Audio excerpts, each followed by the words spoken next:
Well, ladies and gentlemen, boys and girls, children of all ages. Wednesday night. So you already know what that means. One, two, three. The heavy hitters is live in your city. I'm your host, K Styles, aka the Sixth Man. Right above me, you know him as the Senator, Mad Mike We don't. Sports.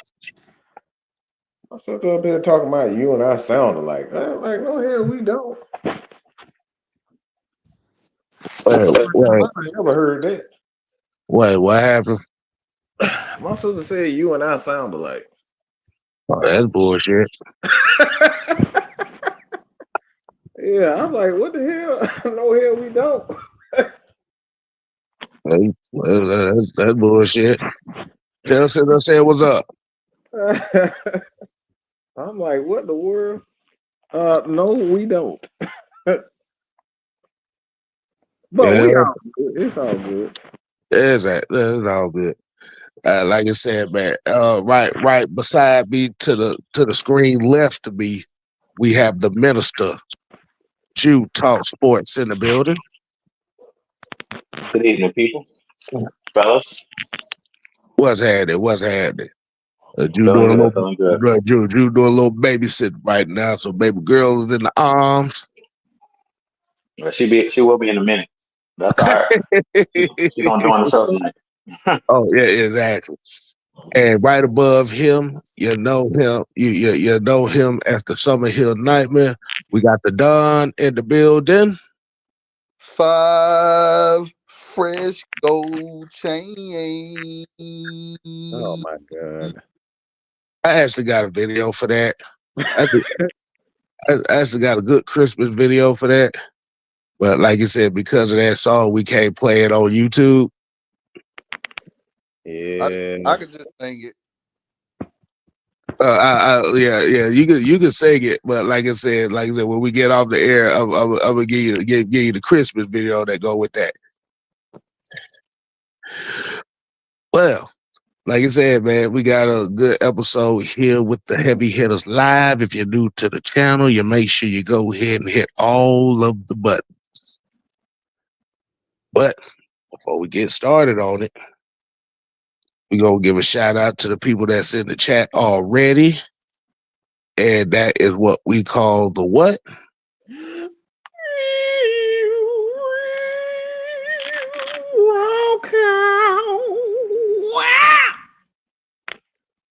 The real roll call. The roll call. And today's roll call, we're going to kick it off. We got Silk Legacy in the building. We got Air Drew G. We got Bobby Boy Zone 3. Got my sister in the building. Sonia in the building. Oh, yeah. We got Ski Yay. Got my girl Diamond in here. What's going on? We got Terry Lloyd. We got MVM 1978. And we got BP in the building. And like I said, we got 33 that's in here watching right now. If you're new to the channel, go ahead, hit the subscription or the Heavy Hitters Live. As you see the prompter that's scrolling right below your screen. So, fellas, how we doing this evening? What's going on with y'all? I'm good. I'm good. Oh yeah. Feeling good, man. Blessed. All right, bless. I just look. It's let's get to the show. I'm sick of this. Look, it's gonna be a show tonight, y'all. Oh Lord, but since you sick of this, that means you have earned the opportunity, sir, to go ahead kick us off about what the hell are you sick about? Am I a prisoner? You said what? Am I a prisoner? I don't think so. We win games that we don't supposed to win, and we lose games that we don't supposed to. Right? I don't know what's gonna happen with this game. I really think we may win against Seattle. I don't know. If we do, man, I'm gonna be happy we won, but I'm gonna be like, this team is so inconsistent. We're so inconsistent at everything. Like, we're consistent at being inconsistent. Oh Lord. That's what we are. We're very good at being inconsistent. And the crazy part about it is that's exactly what the whole theme of the season has been so far. So, like I said, I think everybody up here on the panel pretty much agree with you. I mean, like, it's just in the stuff they say in these press conferences, man. Like, so they sitting up here saying that Raheem talking about, well, our job is to entertain y'all. No, it's not. So losing like we've been doing is a joke. You pretty much saying that it's entertaining for us to lose. I'm trying to make sense of this shit. Throwing to a goddamn David Seals ain't no damn entertaining, okay? I'm trying to make sense of it. Excuse me, baby girl. I'm sorry, but that ain't funny. I got my earpiece in, so you good. Okay, good God Almighty. Bro, don't tell me your job to us is to entertain. No, it's not. We already entertained because we're fans of the game. We don't give a damn about no Raheem or no Bijan. Just run the damn ball. Talking about it's your job to entertain us. No, it's not. It's your job to play the game. It's your job to coach, not entertain us. It's your job to win. That's what we want to see you do. Yeah, I don't Win. care about You what you get paid to win games. You get paid to win games. At the end of the day, I don't care. Like I said, I don't watch football for entertainment. Because if I did that, then I wouldn't have a team. I would just turn on the game and just watch random games. I wouldn't root for a certain team. right. I want you guys to win. It's like, dude, at this point, this team, man. At this point, I'm not That's even like, listening to what. this dude just needs to shut up. I Yeah, know.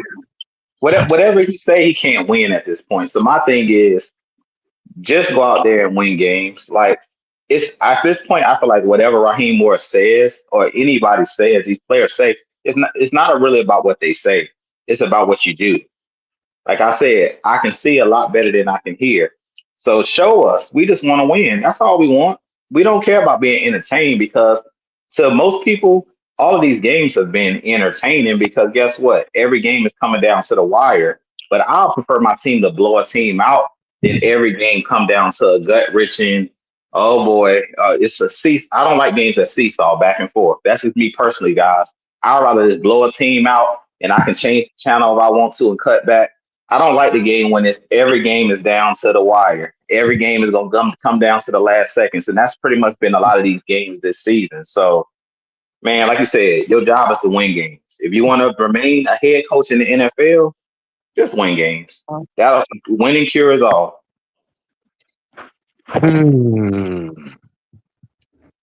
We are here to entertain while being 4-8.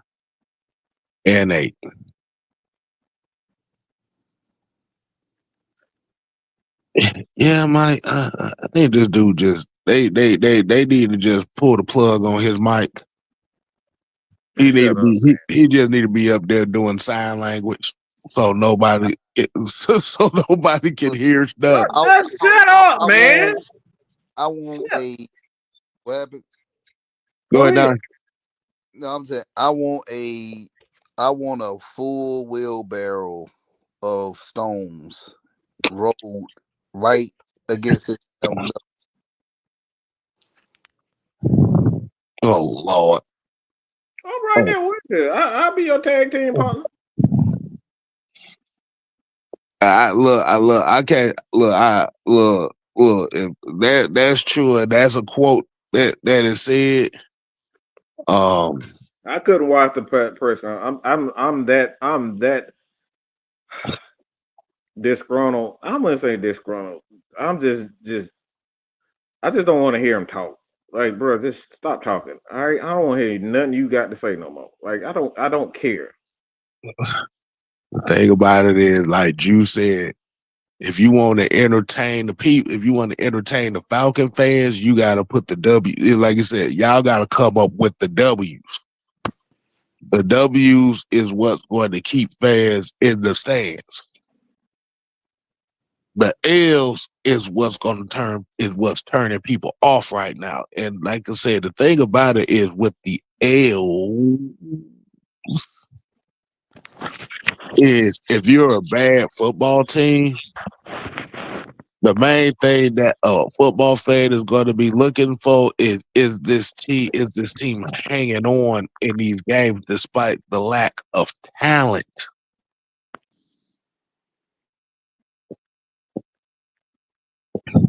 Like you said, when I hear that term about entertaining the fans, that's kind of like that's like a default response on trying to say that that's trying to deflect from the fact that this team is underachieving.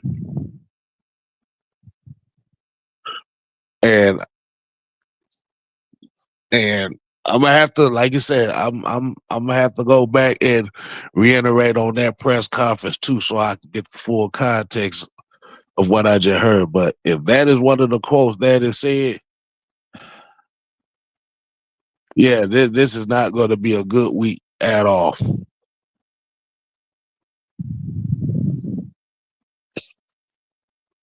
Somebody already asked him if he's going to get fired this week. No, Raheem Boys is not getting fired in the middle of the week. That's too much. That would be too easy for him. And I want to address because I know look, I don't feel like talking about that dude. So we're gonna address the idea of people saying because it's a few people that came out and said, "Well, Arthur said he's not going to fight it. He's not going to fire anybody right now." I mean, he typically does it unless it's one of those situations where guys are, like it's bad. They typically don't. They typically don't fire guys. That's typically what he does do. But he never said that he wasn't firing them. And I hear guys like Mark Zeno. Look, if y'all taking Mark Zeno word for it, like y'all more gullible than anything. Ain't nothing legit about Mark Zeno except for where he works at. Okay, he's not a source. Stop listening to people who aren't sources. Nobody is reporting that he's going to come back. Nobody is reporting that he's going to stay. These people are getting a personal opinion. We don't know what Mr. Blank does. For all we know, he up here talking to Bill Parcells, the late great John Madden, trying to bring him back from the afterworld. All right, like we don't know what he's doing. So stop listening to these people that pretend to go, because these same people were saying that they was hearing that it was legit about your boy who coming back to be the starting quarterback for the Cleveland Browns now, and who that is, K-Style? Deshaun Watson. Everybody said he was going to be the quarterback for them, and it never happened. So stop listening to these people. Don't know. These people don't have a clue to what they're saying. Listen to what Frank is saying. Somebody said Louis Riddick was going to be the next Falcons GM. Like all of them say this type of stuff. Stop listening to these people. Like Louis Riddick was going to be the guy, and all. Like we had D-Led talking about he had sources, and like these people don't know what they talking about. We just gotta listen to what Mr. Blank said. That's it. Don't take these people seriously. A lot of them are not as close as they think they are. So it is possible that he'll come back. I've stated it, Jude stated it, like it's a possibility. I even said it because he can always say we got too many injuries, and they can probably give him that excuse. And we don't know what these guys are thinking at the end of the day. Like I did not see Matt Ryan being traded. A lot of us didn't see Matt Ryan being traded, but guess what? It happened. Oh, He ain't playing yeah. tonight. Let me see. Saw a couple comments in here. Tony Hall already asking me, does he qualify for the Powder Toast Award? Hell no, he's burnt toast. Okay, Uh, He don't- we done called him Ugandan Knuckles. That's worse. There's a fucking song that go with that. There's a song that go with it, so he get the Ugandan Knuckles Award. That's what he gonna get. And we got plenty of time for that. Let's see, Southside here said if we getting blowed and the stadium is empty to start the game, I could see Raheem getting fired. it's already that is already the thing is. It's the Seahawks. That's gonna be it. I'm sorry, go ahead. No, Phoenix. No, go ahead. I'm sorry. It's already the thing is these are the things that Mr. Blank keeps in consideration because he's a businessman first before he's a football. Mm-hmm. And those are the things that you think about. So if like I said, he has to do something drastic. There has to be change. You have to bring someone in that's gonna garner the respect of the fans and the media. Even if you bring Raheem, that's what I said to begin with. You have to bring in somebody that's gonna garner respect from the media and the fans. You can't just say, yeah, we lost and we lost in dramatic fashion. Now we're gonna bring Raheem back. It's like, bro, you got a better team. You got more weapons, and somehow you suck. Mm-hmm. How are you gonna sell that to your fans and say, yeah, come buy our product? Like you can't sell that to the fans. You can't sell bull crap to the fans. Right. So he's going to have to do something drastic, whether it's fire Raheem or not, or bring somebody in. That's going to happen. So these are the things I'm talking about. It's like let me ask everybody a question here. What's that? What's Is that? there anybody in college or the NFL right now, as far as a coach, that you would take over Raheem Morris? There's a lot of people I can tell you right now. Shit. If we go to Atlanta Metropolitan and goddamn find a coach. In this case, right now, like I said, like you said, shoot, I don't care. The thing, like you said, the thing is, if you're coming out here and you're saying these quotes, and like I said, this is really where Raheem Morris is really getting chewed out by a lot of people is these little stupid ass quips that he be saying in these press conferences. And it's contradiction. It be a contradiction to what the situation is. So it's like somebody said in this chat right now, it's almost like you keep saying shit, grasping at straws, and trying to avoid the fact that you're underachieving, bro. This team is underachieving.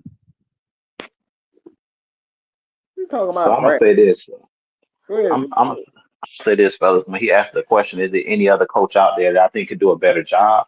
I do think that there's better coaches out there, but I just sat back and thought about it today. Like, I really feel like the Falcons kind of blew it with the last coaching hire because I'm looking at all of these other coaches that we interviewed is having more success than the Falcons. Like, you let Vrabel go back to New England. If he had to choose between the Falcons and New England, I think he goes back to New England because we know he won, championships there. That's his roots. Okay, I can see that.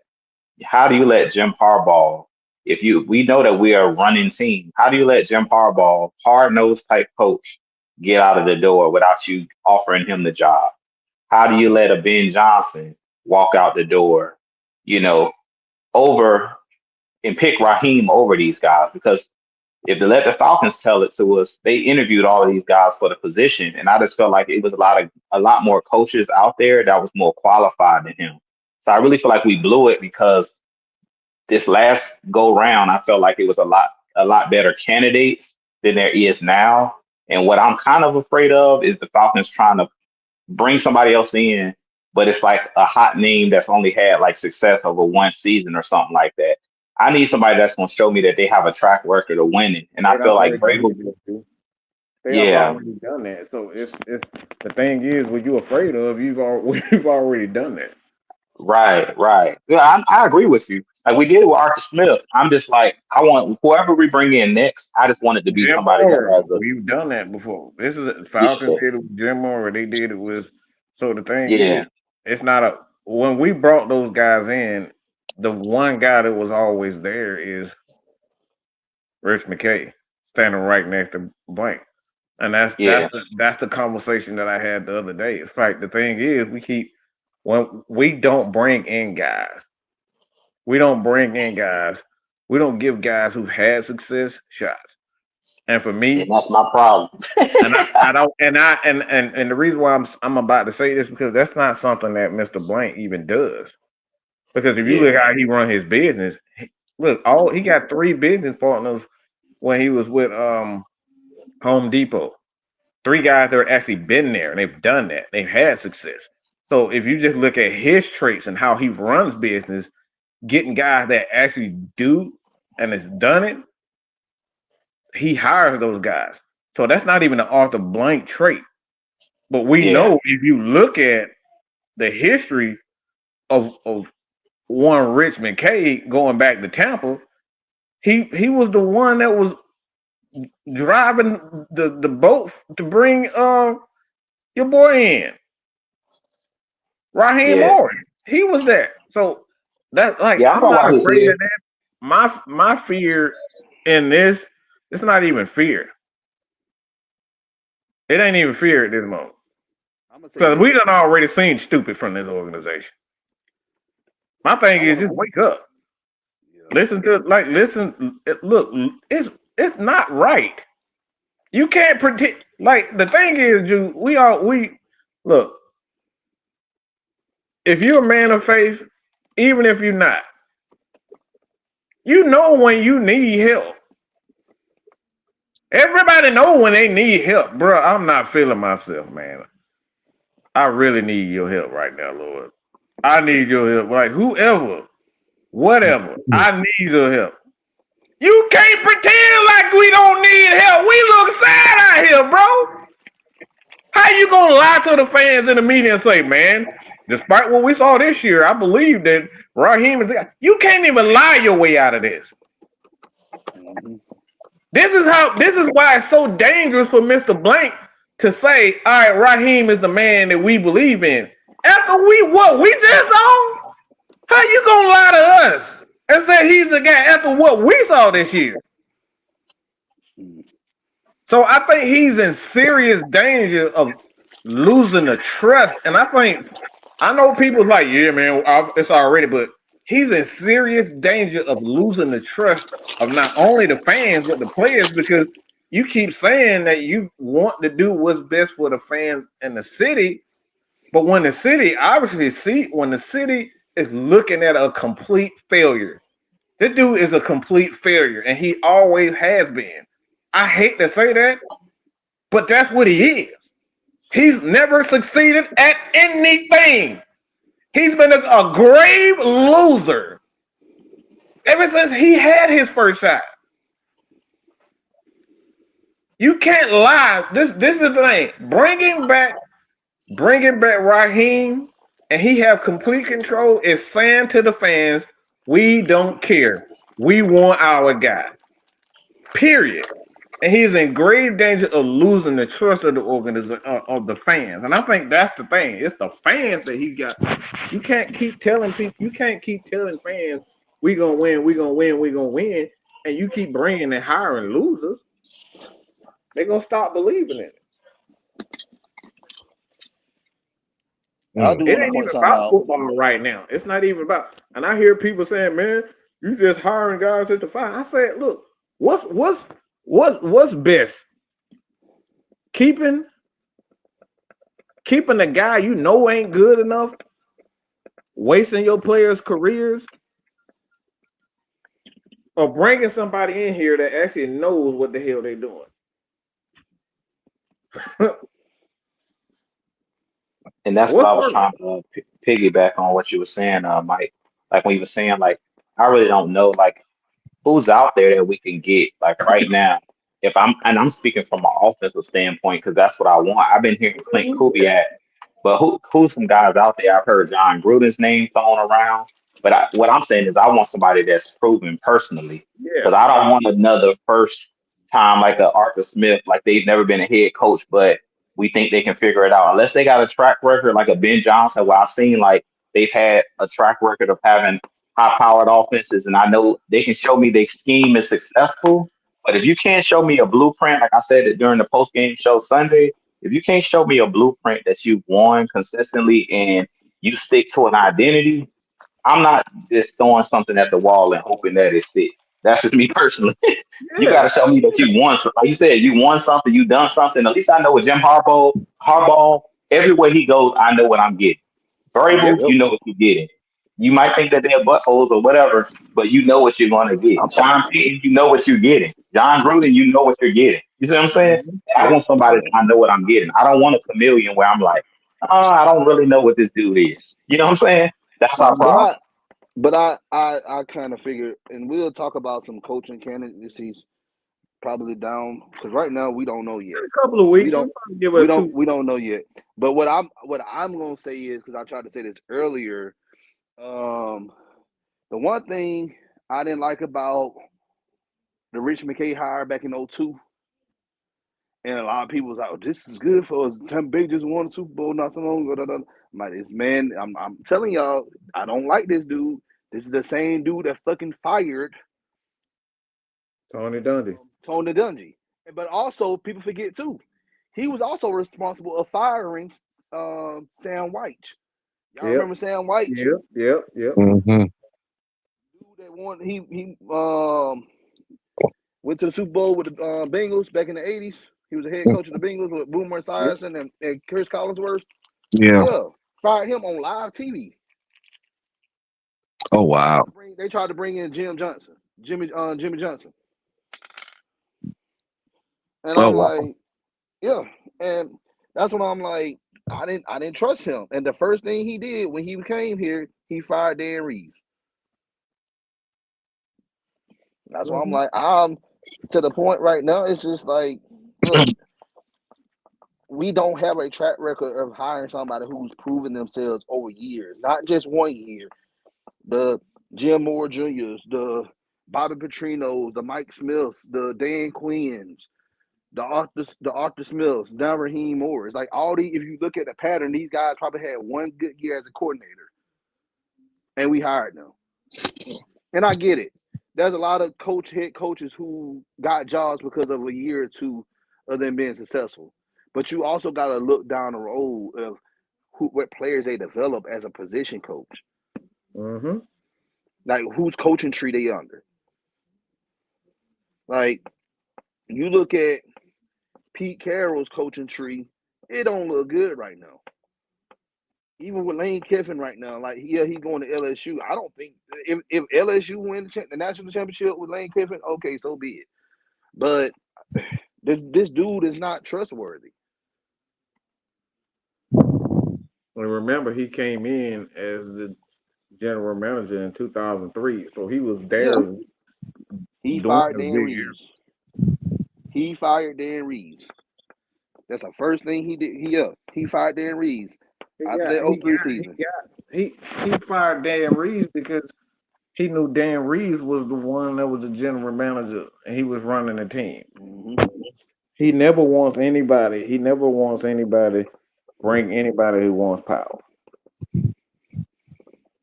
And I'm like, okay, you fired Dan Reeves. We had Wade Phillips on the team. You didn't even want to hire him as a head coach. I'm like, man, this dude dumb. So pretty much just saying that the idea is to bring in coaches that's not going to That's challenge. hungry. Yeah, they're hungry for opportunity. They'll do any people like who want an opportunity. They'll do anything and take any position Mm-hmm. because they just want to. They just excited to be in the building. They just want a job, or they just you know, oh well, this might be our only shot, but I'm gonna make the bet. This might be my only shot, but I know this team. I know I can.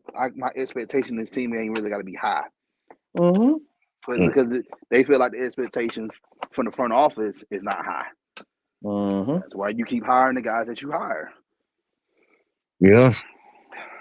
But like I said, like I said, we gonna move on from that particular conversation because it's actually a lot of talking points that we don't realize what we were just talking about. Like you said, we can literally save that. We can literally save that for future shows, actually. But we're gonna get right into this preview. Um, Falcons, Seahawks. We already know the records. We already know the Falcons are at least a 5, 6 point underdog going into this game against Seattle.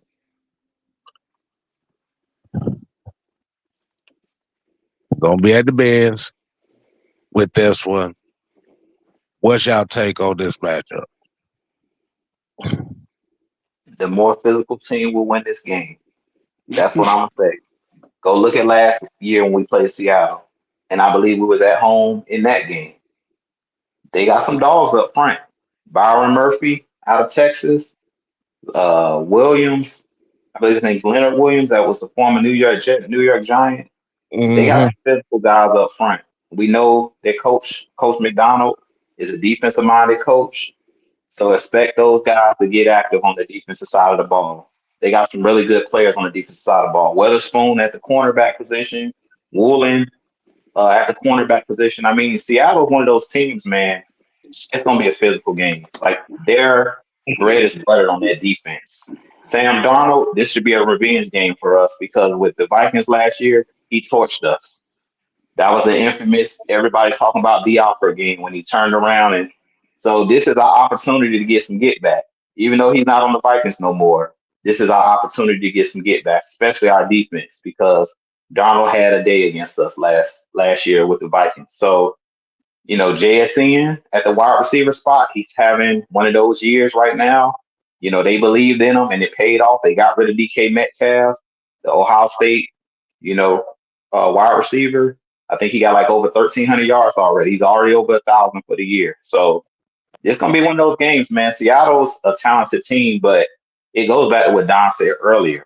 If y'all look at the schedule, every single game we've been in, so no team scares me. Like when I look at every team we played, the Colts in Germany, went to New England and played them wire to wire. There's no game on the schedule that the Falcons can't win. We can beat any team, we just inconsistent. So go into this game with the game plan of being the more physical team, run the football, protect Kirk Cousins, do everything you can because he's not mobile, and that's why I said that Seattle defense is going to be rough. So everything got to be quick game. Get the ball out of Kirk's hands, get it into your playmakers' hands. This should be another heavy game. Bijan and Tyler Algier. Last week, Bijan over 200 yards in total yards from scrimmage. Get him the ball in space. Get Tyler Algier the ball. And you really gonna have this gonna be a defensive minded game. So that's what I said. Whoever wins the trenches is gonna win this football game. Don't turn it over. Special teams. If you trying to field a punt, do not catch the ball if you within your own 10-yard line. Jamal Agnew or whoever you got back there. Just do the simple stuff, man. It's like we shooting ourselves in the foot. So that's what it's gonna come down to in this game. If you're on special teams and we kicking off, kick the ball through the end zone every time, Bradley Penn. I don't want to even see them get a return because at this point, clearly we don't know how to stay in our lanes when guys are returning kickoffs. Just kick it through the end zone.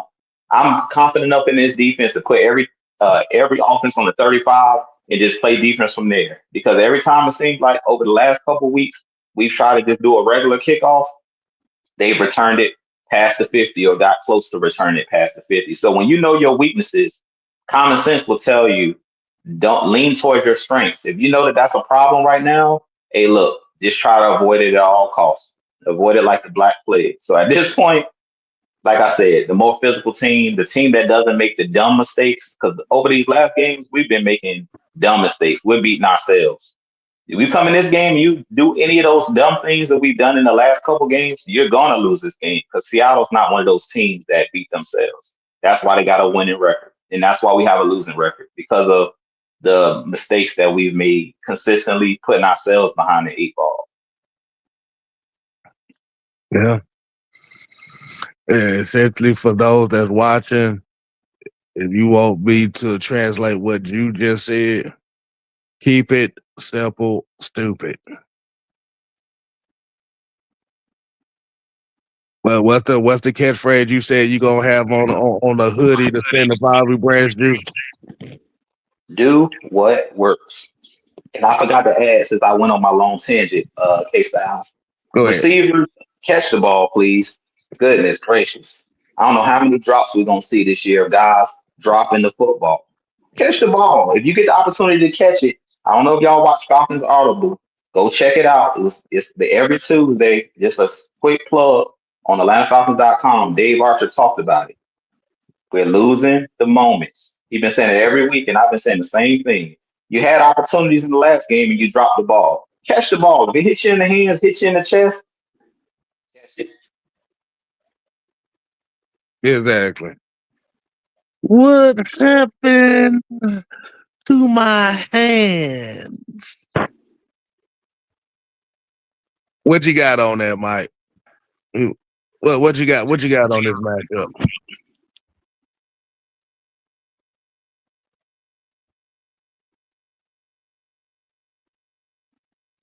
Do I look like I got something on it? Yeah, they'll just say something about it. Just say something, even if it's brief.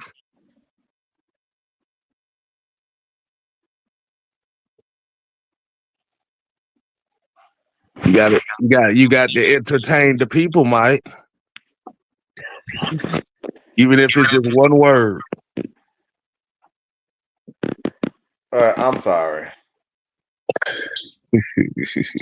I'm sorry, but it's hard not to lie. Or for me, the only hope that you have is just handing the ball off to Bijan Robinson. And 9 times out of 10, they don't want to do that. They don't want to give Bijan the ball. You can tell they don't. You can tell that these guys want other people to be the stars. They don't want Bijan to be the star of this team. How do I know that? Because he's not handing the ball. You haven't handed the ball off to him 40 times, not one time this year. Why? He's Bijan fucking Robinson. We shouldn't even be subbing him out. Every time we win, chances are he done got the ball 25 times. We done ran the ball a couple of times. About 3 or 4 hours opportunity. About 3 or 4 hour wins out of this season has come by way of Bijan Robinson and the running game having damn near 200 yards rushing. It ain't. This is why I don't want to talk about it. It is not rocket science. Give it to your best player. What is so freaking hard about looking at Jerry Rice and say, that's Jerry freaking Rice? What is so hard about looking at Shaquille O'Neal and say, yeah, I don't want to give that big dude the ball? Huh? It's Shaquille O'Neal. He accidentally elbows guys in the head because he's so big and like the dude was just a monster.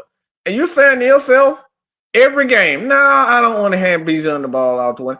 I don't give a damn if he gets thrown. I don't care if he get 10 rushes for 2 yards every play in the first half. He's Bijan Robinson. Why are we stopping? Picture saying O.J. Simpson. OJ, we're not going to give you the ball. Picture saying Jim Brown said, "No, Jim, we're not gonna give you the ball in the second half. You had enough. We had enough of you." Picture saying Marshawn Lynch, "Nah, we're not gonna give you the ball no more."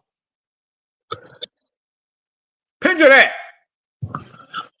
And you telling me what? You got Bijan Robinson.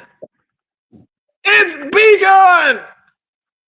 The dude had almost 200 yards by himself, and we up here talking about consistency. That is it. This is why it's so insufferable listening to this dude talk. 1 week you talking about Tyler Algier is one of the most. Shout out to Uncle Lou in the building. Like this is Tyler Algier. You said he was an underrated guy, but you don't even give him the ball.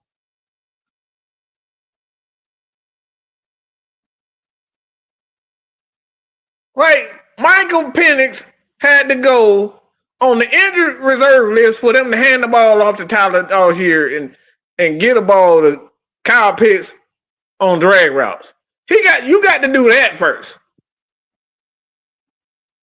For them to call plays the way they should be calling it.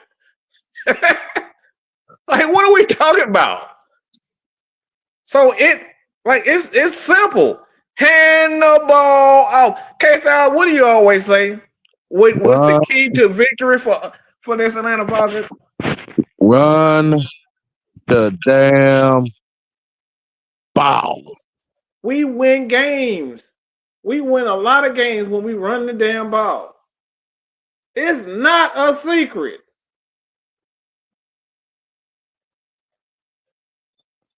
Oh, That's why it's frustrating. It's like, bro, it's like in high school, you know, you got a freak athlete at quarterback, and this dude just, like I said, he got Michael Vick tendencies. Nah, we're gonna hand it off to the fullback. We're gonna call a tight end screen to Charlie Warner. And it is very interesting because the week before last, you had about 3 or 4 play calls for Charlie Warner. This past week, you got 0. I found that to be oddly strange. It is.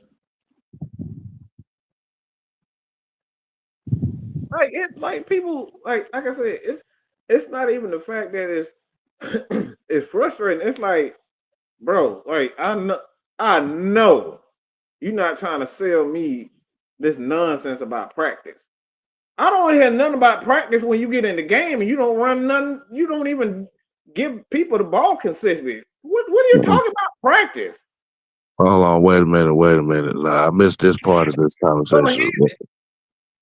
He pretty much put it out that how guys are chosen to be in the game is because how they practice. And then you remember things like Bijan Robinson saying, "Yeah, we didn't practice this in practice, but we ran some plays that we did not practice." You ran plays that you didn't run in practice, but you telling us in the same breath that you choose players by way of their practice. And stuff like this that would make you like, bro, just shut up, man. Just shut up, Kate. Just say you don't look. We're still going through the motions. I would much rather him say that than say up here talking about he chooses players about give guys game time by way of practice. No. David Seals can play practice well all he wants to, but he's still David Seals. He sucks. I don't care about what he do at practice. He sucks. You can't make somebody good, okay? If he ain't good. You can't force Shaquille O'Neal to hit free throws, no matter how many free throws that he hit in practice. He's still Shaquille O'Neal. He still can't hit free throws. So it's stuff like this. You be looking at him like, bro, like he practiced well in practice, but when he in the game, he ain't even touching the ball. Stuff like this that be like, bro, what are you talking about? Like, what are you saying? Oh man. All right, Don. Go ahead. Lay it on out there. Man, look, man. At this point with the game Sunday, just give each other the ball. Now I'm sick and tired of them trying to experiment with this offense.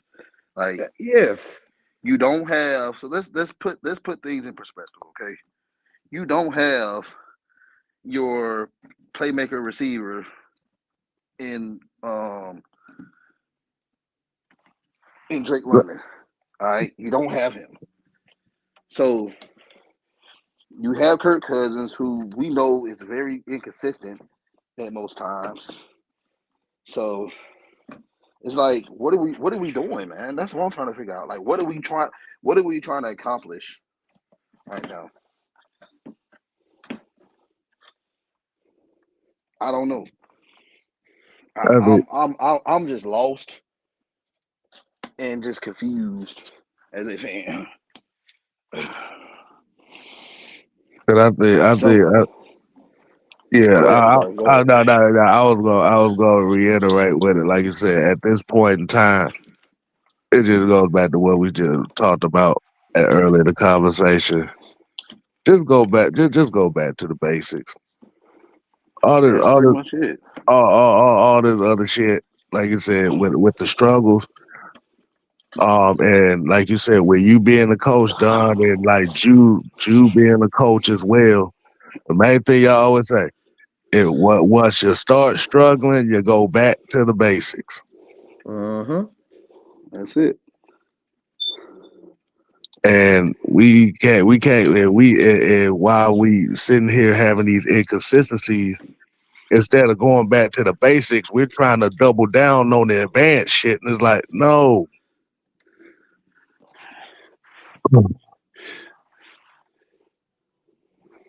But go ahead, Don. Go ahead, finish it off, No, man. that's all. That's all I gotta say, man. It's just again, man. We're just so inconsistent, and like it just they're gonna find they find new ways to lose every week. I'm Mm. like, in my years of being a fan of the game, being a player, a student of the game, and being a coach of the game, it's like I ain't never seen this shit before. Like dead ass. It's crazy to me. Oh wow. I should have thought. I should have saw this coming when I saw this in the offseason. They did not bring in no new wide receivers at all. Like you are offensive, you are a quarterback, and you didn't bring in no receivers. Let's think about that. We brought in a lot of guys that was already here, and we drafted a guy in Nick Nash, but he's not even playing. So that should have been that right there. Should have been a huge warning sign, red flag right there. Like you tell me that you got a new quarterback that's going to be your new starter, and you brought back the exact same wide receivers, and the wide receivers that you brought in, and we thinking was going to do something or get some playing time. None of these guys are even on the field. None of them. Like they didn't bring in not one veteran guy. The veteran guy that they brought in, he was in training camp, and they as soon as the season started, he was gone. I know you ain't talking about DJ Shark, right? Yeah, like he as it hit week one, he was gone. And it seemed Mm. like a week after that, Ray was gone. Then you fire Ike Hiller. So it's like those. That's a red flag when you see offensive coordinators don't bring in new weapons. I've never seen an offensive coordinator that never brought in new weapons. Think about that, y'all. So it's things like that. It's like I'm keys to victory. I think it's simple. It's not even that difficult for the Falcons because when we run the ball, we play well. Like the offense get off to a good start. That's the key. Bijan is the star. Give him the start. Give the ball to the star. Mm. KJ Osborne, then you brought him in, he ain't playing. Like, what are you like? What, like, bro? Huh? Ain't nobody seen no Devin Thompson, whatever the heck his name is. Like, bro, like you said that this guy was supposed to be a guy that he worked with and Kirk Cousins, but have we seen him? Have we heard anything about him? Nope. Mm. Yeah. So pretty much we could skip the players to watch it here because No. eventually, yeah, because because pretty I mean, because pretty much everybody just like you got to feed Tyler, Bijan, and Tyler at this point. Yeah, because I don't. Because like So Jew and I was talking about, like Kirk Cousins' arm is shot, y'all. He gonna have spurts where he have a good throw. His arm is dead, bro. Like he put everything, all he had into that throw with Mooney. Like anytime you see a quarterback dip his shoulder and throw, that's he putting everything into it.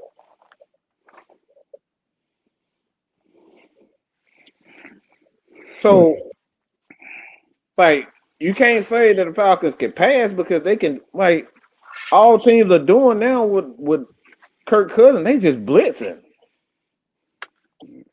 He's just standing there, and that's why Drew brought us like, hey man, we just need to see what Easton stick because that dude is a statue at this point. We might as well put Easton out there, give him an opportunity because, like you said, man, at this point with the offense, it's like Kirk Cousins just need to be out there to be a game manager if all else fails. Like you said, just pretty much turn it. around and hand the ball to Bijan. When Bijan touch it, when Tyler touch it, good things happen. Mm-hmm. Stay away from the 5-step drops because he can't move.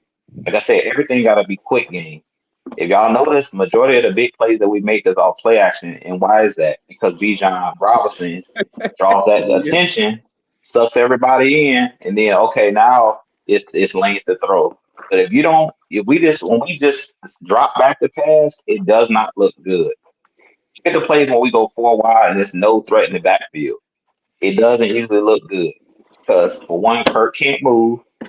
Her arm, as he said, is shot at this point. He can't really make all the throws, the necessary throws that he needs to make. And then we don't have the receivers, like y'all said, that can get open consistently without Drake London. So everything got to be predicated off the running game, period. Mm-hmm. At this point, unless you're going to put Easton Stick out there who can actually move a little bit and can also be a threat, because at this point, it's easy defending the Falcons when Kirk Cousins is back there trying to throw the ball. Just the mere fact that he can't move. So teams are not afraid to blitz. At least with Penix, if you blitz him, you take that opportunity of if somebody get out they rush lane, he can take off and run and get you 15 yards. Kirk Cousins is not running nowhere. So if they zero blitz, unless he get the ball out, he's in trouble. Ain't going I, nowhere, man. Drew, you absolutely dang right about that. Everything you just said about Kurt. so so I kind of have a question to go along with this show. Is do you believe that we are seeing the final days of this regime? Because I'm looking at a lot of these decisions, the decisions that's being made. I'm looking at the results not being there and the lack of adjustment to fix a lot of stuff. That's why I asked the question. It's a lot of the people in this regime are feeling the pressure or are feeling it to the point where we may be seeing the last days. Look, man, I'm just gonna say this. It's sad that I know that the son is 20 galactic years old, but I don't know when the hell they're gonna pack Raheem Morris up out of Atlanta. We don't know. It's, look, they shot the hell out of me after 2019. I really thought after 2019 they were gonna fire Dan Quinn. Nope, they did not. They didn't do it. They let the man another year. We signed all these guys, brought in Todd Gurley. Everybody that was excited thinking that we was gonna run the South again. 0-5 dude got fired. Waste of a season. So again, man, like it just depends on how we finish this season. I'm just gonna be honest with you on it. I think if he wins 6 games, he may have a good chance to stand. Anything under 6 games, he there's a very well chance that he may end up not being here next season. Well, I don't want to to get my hope, and I don't want to get my hopes up either. So I want the man gone. But we all know we've seen this episode before. We've seen As this show long before. as that bald head bastard is with the Falcons, his chances of staying with the Falcons are always going to be in the plus. Okay, let's keep that real. Rich McKay, as long as he's here, he's going to stay. That's his boy. That's it. That's his boy. Rich McKay is only hanging around in the NFL because of his daddy. Rich McKay ain't good at nothing besides getting licenses to big stadiums. That's what he is. He's a lawyer. He ain't never been great at football. Yeah, he went to school. He went to law school at USC. That's the same school his dad was the head coach at back in the 70s, I believe. Back in the 60s and 70s. Yes. So he's not good at anything football wise. But we know why Raheem is here. So let's not pretend like it's a foregone conclusion that he's gonna be fired. As long as his boy is here, Raheem is safe, and he know it. Until Mr. Blank say, "All right, we've had enough of this losing." Now I keep hearing people talking about, "Well, Arthur Blank is not gonna pay 3 coaches at the same time." He is a goddamn billionaire. He probably paying by 4 or 5 different houses in 4 or 5 different states. You think him paying 3 coaches is a big problem for him? Dude got 3 or 4 baby mamas. Come on now. This man just bought another team, and y'all have been talking, man, Mr. Blank ain't gonna play 3 coaches. That man don't care about paying on 3 coaches. Y'all be the stuff that come out of y'all. This man is a billionaire several times. Maybe 100 times over. I don't know exactly the number, but he's a bit. That man don't care about giving no one person no $5 million extra. Like that man just bought a whole stadium for $800 million. He put 800 his damn self. Like, bro, what are y'all talking about? Really, he added another 20 million when the price inflated. Remember when they was building the stadium, the price inflated, and he added another 20 million. So you really spent 100 million. But honestly, part of that stuff too is from loans and how well the stadium can bring in events. And we can all sit up here and say, brought in the Super Bowl, brought in 2 national championship games, brought in 1 Final Four. The FIFA World Cup. By the time the FIFA World Cup come, the stadium already paid off. It's already paid off, y'all. It's already paid off. When we get that money from the World Cup, I promise you, it's gonna be some upgrades going to that stadium because the stadium is getting 10 years old now. Believe it or not, it's going on 10 years in 2 years from now. So I'll say this when it comes to this coaching regime, it depends on how this season ends. That's what Don said and what Mike said. If they're able to put together a couple of wins, I think that he'll be kept around.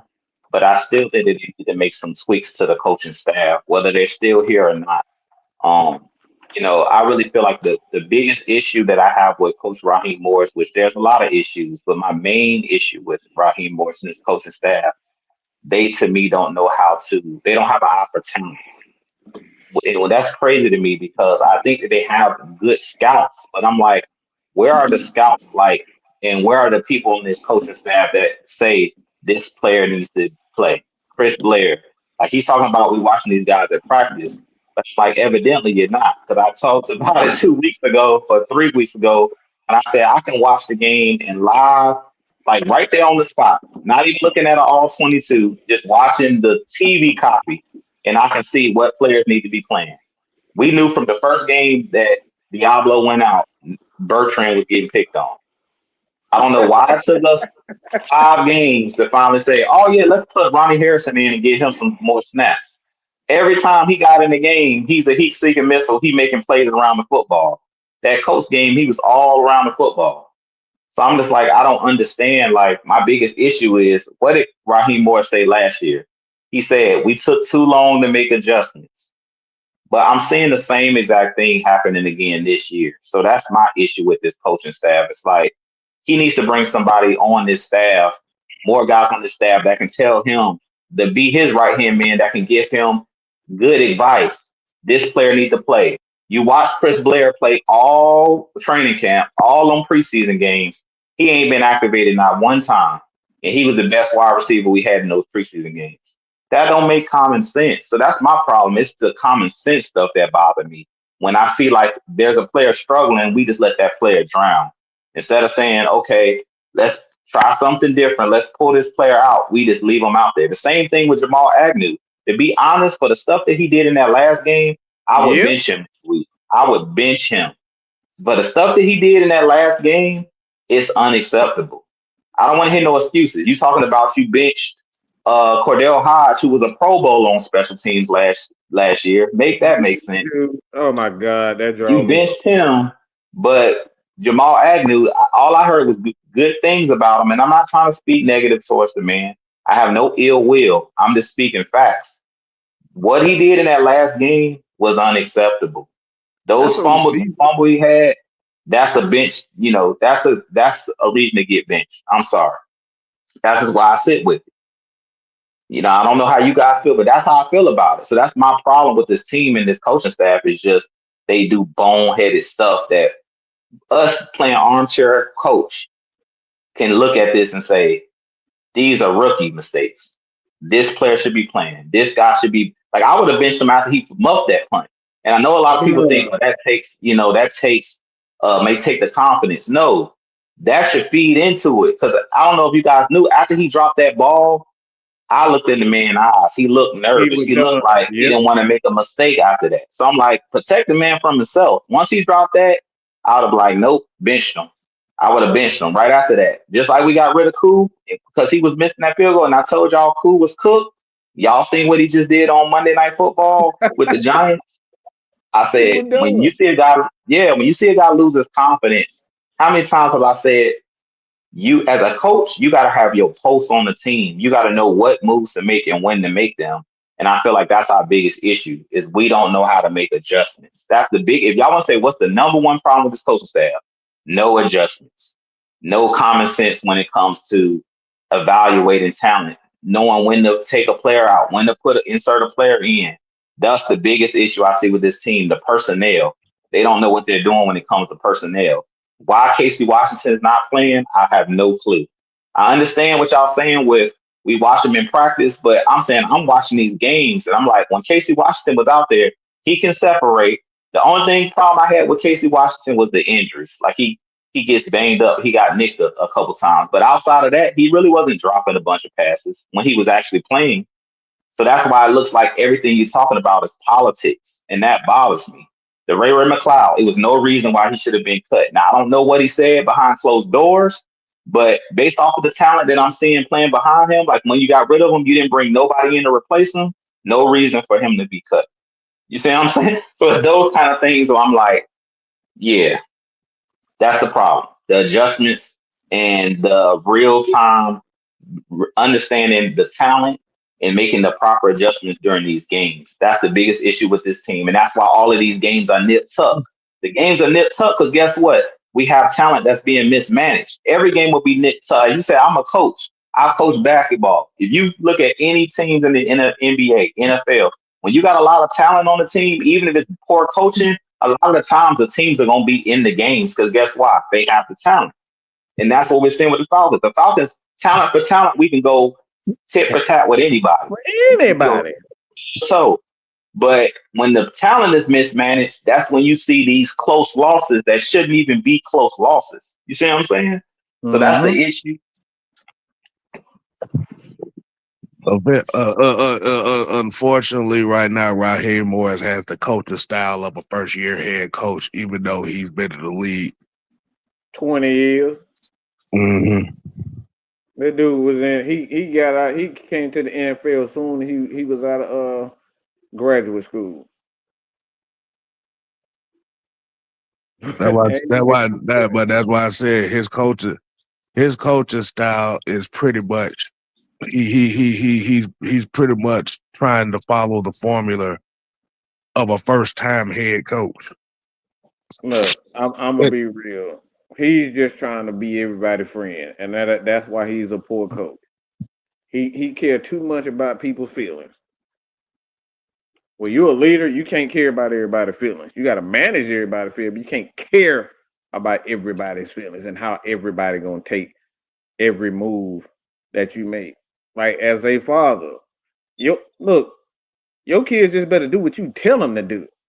It ain't no but daddy, no but mama. No. Do what I said, do this right now as a child. Period. Yep.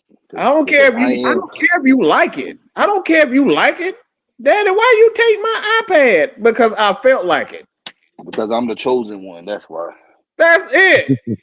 Ain't no explaining. I don't care about your feelings and how you look. That none of that matters. As a leader, you're supposed to do what you deem to be right.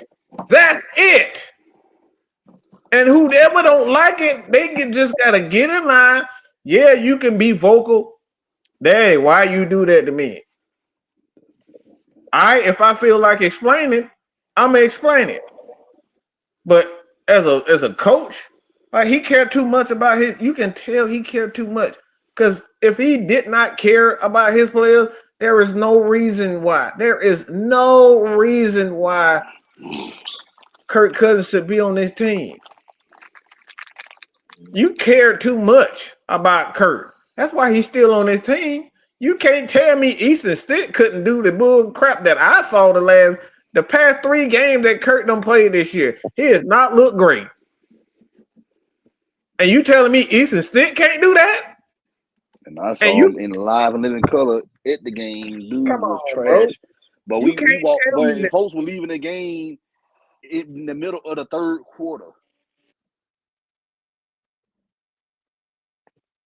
Now we got a home game against a Seattle team that's Seattle gonna put by 90 points on us, man. Look, they fighting for a playoff spot. The NFC West right now, bud, like they ain't finna come in here and lay down no. Defensively, I think we can play with anybody. Defensively, but our offense, man, look, we need Jesus for that offense. Mike McDonald defense, man. I'm telling you, man, Kirk gonna be running. Kirk is gonna be in for a long game. And you tell because this is the, like you said, and that's the one thing about this matchup that really that I see, and this is why that wide receiver rule is a big ass question. You're going to be going against a Seattle team that has 2 big physical ass corners, and if you ain't got Drake London out there, you don't have the wide receivers that can match the physicality to try to get open. Tariq Woolen is 6'4", 235 pounds. Devin Witherspoon, was he about 6 foot 205? Yeah, he's like one of the tallest corners in the game right now. That's why we're gonna run the ball 50 times. Guess what?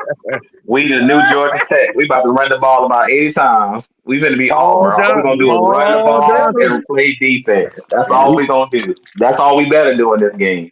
Bijan better have about 35 carries in this game. And like Mike said, I don't care if he get a half a yard. You run it again. I don't care. That's our problem. We get intimidated. You don't get intimidated when you run the ball and you don't get a bunch of yards. Don't mean you go away from it. That's the point. You ran the ball because you're trying to establish the line of scrimmage. I can't establish the line of scrimmage backpedaling. And if at I'm all. Jake Matthews and Lindstrom, if they do anything else, if the first couple plays in a run play, if I'm coming off the field and I'm Chris Lindstrom, I'm going straight up to the offensive coordinator and going off. Running the ball. I would tell as a leader, Chris Lindstrom, it's time for Jake Matthews and Chris Lindstrom to speak up and say, look, let us take over the game. Get behind us and we're gonna win this game. They need to speak up at this point. Forget Bijan and all and Kirk and all the offensive line need to tell them, let us win you the game. They need to do it as the leaders. Chris Lindstrom got to see on his chest. Go and Jake Matthews, them guys got to go up and they got to take the bull by the horn and say, look, man, I know you trying to get cute, but you're going to get hurt, killed back there, and you're going to make us look bad if all you want us to do is drop back 100 times. Let us do what we do best. And Chris Lindstrom, he a dog. Matthews, them boys some dogs. Bergeron, they want to get chippy. Let them guys do what they do best.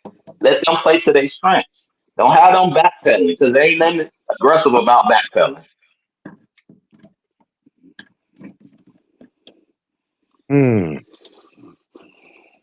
So, in conclusion of this conversation, yeah, this coaching staff, y'all asses is on the line this week.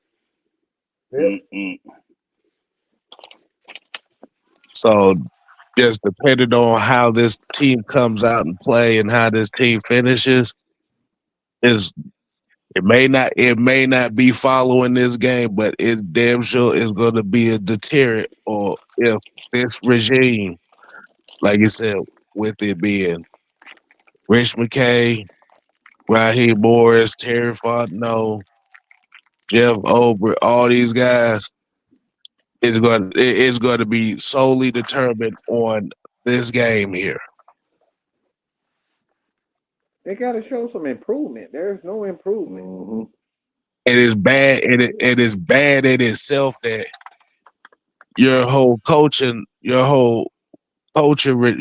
regime is going to be dictated dictated based on how you play against a 9-3 Seattle Seahawks team.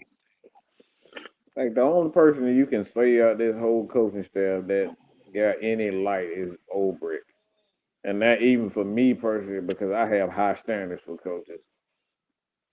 Even that's questionable. Because Throw Nate Ollie in there too, Mike. Yeah, he's not a leader. He's not a leader. He's not a leader among men. When he played JD Bertrand for 3 straight games and we lost like 3 straight games because they kept going up, I said, nah, he done. I'm over him.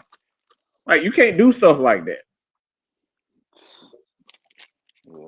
Like, that's not common sense stuff. Like, man, you saw that man was out there getting smoked. Okay? Barbecue chicken for 3-4 straight games, and you just kept him out there and said, no, I don't think we need to change. Huh? You a linebacker. You should know this. Come on, bro. Like I said, Obrick lost me with that. Mm-hmm. And we haven't even seen. You trying to tell me that Troy Anderson ain't better than that? Bro, Troy Anderson has been on witness. He's been in witness protection here because boy, I swear. Ain't no way you can tell me JD Bertrand better. It ain't even the fact that you can't tell me if JD Bertrand. We haven't heard anything on Troy Anderson at all. Look at that. We don't even know if this dude is still alive. But how many players we haven't seen? Clark, we haven't seen a lot of guys on that defense side of the ball. They still ain't gave us no update on Bryce Braylon Trice. Nothing. So these guys just have their mind made up of who they want to play. This ain't no competition. You can't tell me it's a competition when Devin Thompson, I don't even know who the hell that is. We ain't seen him in practice. Ain't nobody reported him being in practice or nothing. He just shows up and he get playing time. Politics. Like I It's said, it go back politics, to dude. politics. This ain't got nothing Clark about Phillips. him. That's it. I seen Clark Phillips on the sideline with street clothes on. It's politics. Ain't no way. And we played somebody by the name of Keith Taylor, who I didn't know who that was. In that Germany game, I said, "Who is 32?" And y'all know, look, I know the team backwards and forward. I said, Yeah, bro. they just pulled a fan out the dang on stadium. Had the stands to be. Keep that, like, bro. Where you come from? Who are you? Like, and these type of decisions right here is why, like you said, it's a lot of the Falcon faithful are looking at Raheem Morris, or Zach Morris, as we call him, since we're going to combine both of their names together, and giving them the side eye because it's like these personnel decisions and the way that you're using these players is on some shiesty fugazi stuff. And that's And why like, he deserves all the smoke he getting. mhm. All of it. Y'all know I'm kind of they come, but I'm not defending it, and that's why I made my video about no excuse. Ain't no excuse for this. This is Yeah. called this is called straight up malpractice. What we see happening to this team, and we deserve to get laughed at. We might as well paint our face and put a red nose on because this is a clown show. It's unacceptable. Look. Like I said, I know one thing. It'll put a lot of money in everybody's pocket. I tell you that much. This damn That train ain't wreck, done. this train wreck to put a lot of money in people's pocket because googly moogly, boy. It almost like it's like what's that? What's that football? What was that football show that used to come on ESPN? It was a football. It was like a football drama. They used to come on ESPN. What was it, Champions or something like that? They had a couple of them like that. Mm-hmm. But I know what you're talking about. We're literally the embodiment of that TV show. This is a soap opera we're living that we're seeing right now with the Falcons. This ain't nothing but one giant soap opera. Talk about He our playing job. like he said, Mike. Kev, you was about to say it. Kev, go ahead and say what he said. That's exactly what we sound like. We entertainers.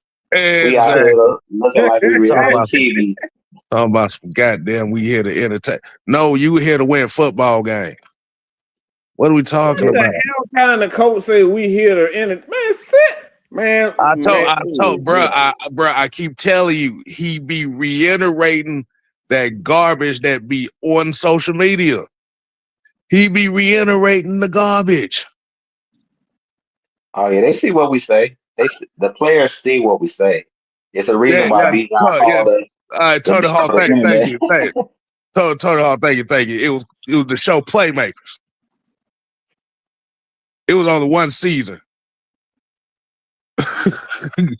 There But you go, Kev. If we was a TV show, we'd be getting canceled. Ain't nobody want to see this show.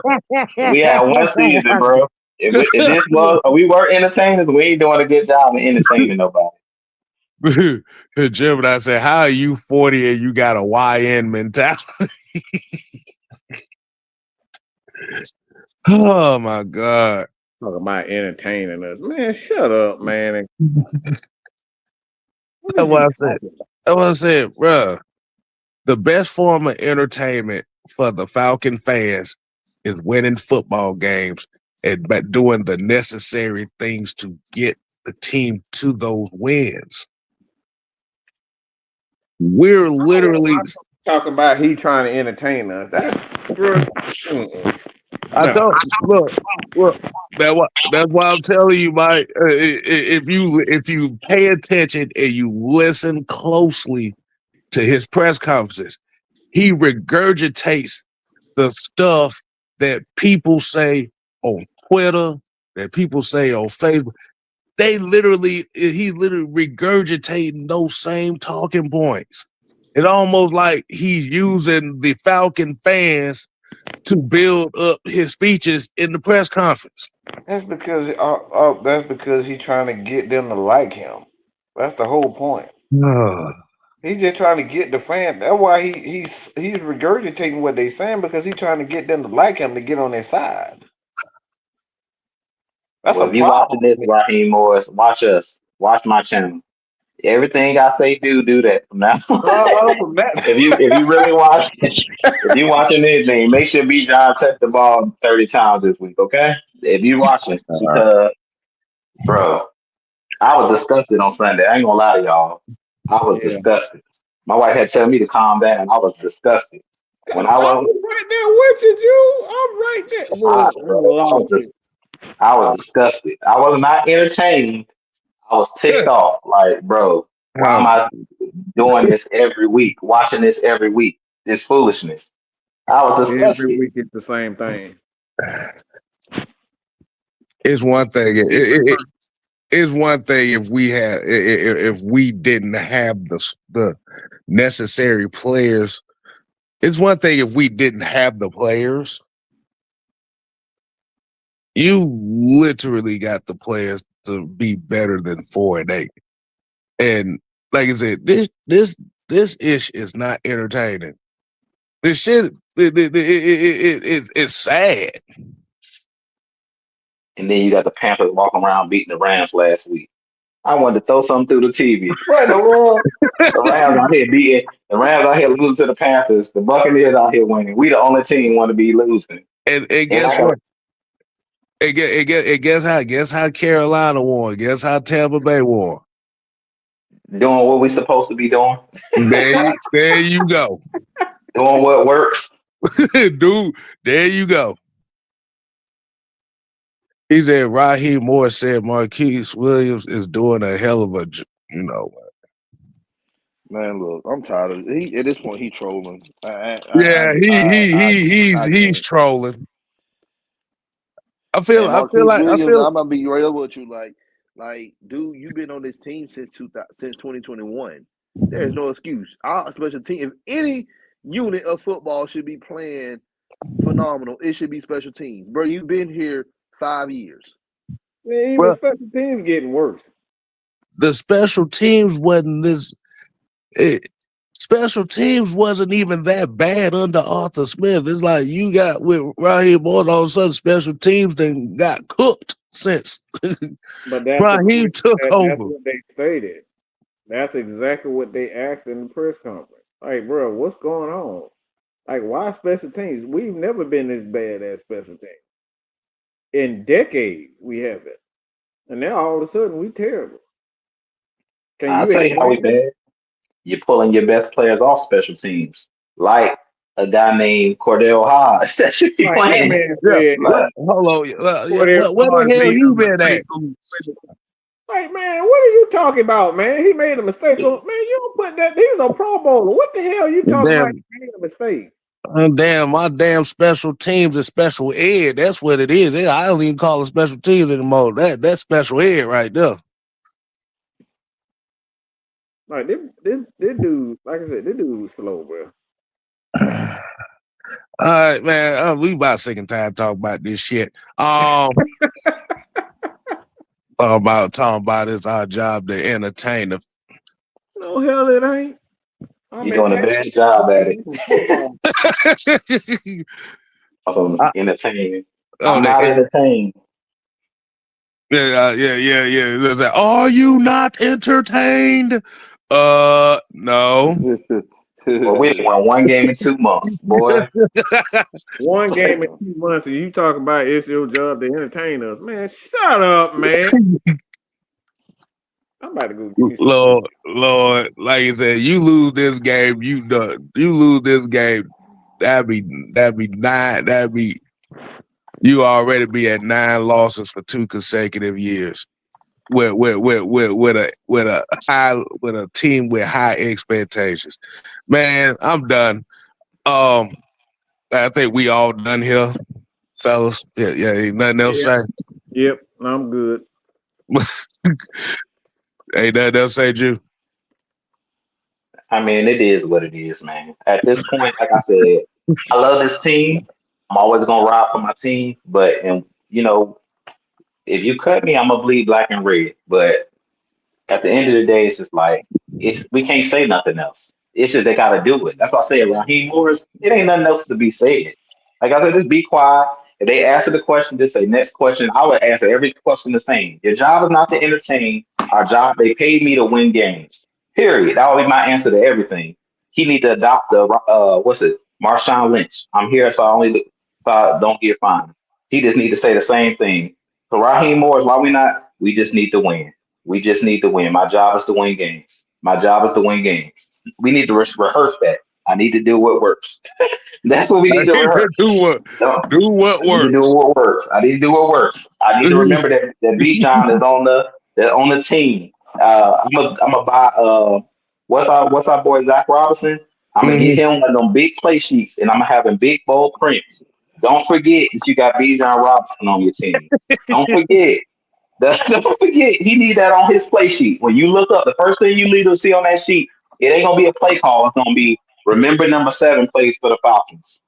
So when all else fails, break the glass.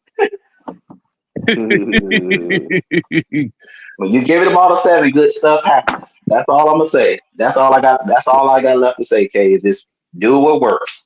no, Look at no, that no. play sheet and do what works. Knowing they ass, we gonna be seeing about 15 carries from Nathan Carter this week. So, so at the end of the day, man, I'm just leave y'all with a small little excerpt that I've been saying the last month. You ain't got a damn choice. But the problem is your choices is leading you to look like a complete jackass. So till next time, people, we ain't here to play. No. We here to stay. Oh yeah, get your ass out of here. Well, like you said, you ain't gotta go home. 5 fresh gold chains. Talking about some job as the entertainer. You know what? No, I'm gone. Bruh. I feel something about to come in, so I'm about to leave. Yeah, that's crazy.